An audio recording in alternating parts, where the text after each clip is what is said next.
इथे आपल्यासमोर एक प्रश्न दिलेला आहे आणि खाली 4 पर्याय दिलेले आहेत. प्रश्नात असे म्हटले, एका साहित्य संमेलनास जितके सभासद आले होते, तितके रुपये प्रत्येक सभासदाने अध्यक्ष निधीस दिले. अध्यक्षांनी त्यात स्वतःचे ₹1000 घालून ₹7,400 इमारत फंडास देणगी दिली. तर संमेलनास किती सभासद आले होते? जेव्हा आपल्याला असे लेखी गणित दिलेले असते, तेव्हा आपल्याला सर्वात आधी जे दिलंय ते मांडून घ्यावं लागतं.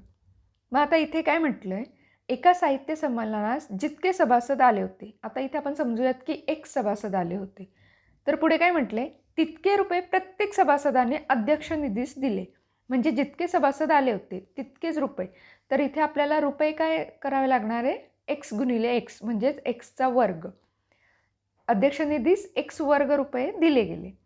आणि अध्यक्षांनी काय केलं, त्या एक्स वर्ग रुपयामध्ये स्वतःचे ₹1000 घालून टोटल ₹7,400 इमारत फंडास दिले.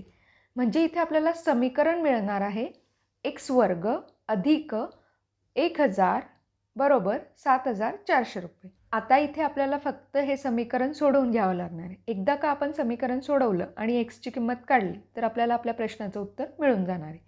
मग इथे एक्स वर्ग अधिक 1000 बरोबर 7,400 लिहिले.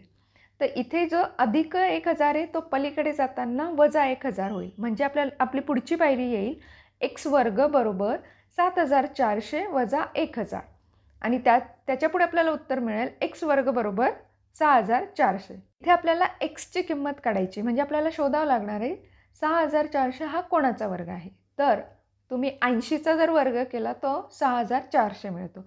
म्हणजेच आपल्याला इथे एक्सची किंमत मिळणार आहे 80. म्हणजेच या प्रश्नाचं योग्य उत्तर आहे पर्याय क्रमांक 4.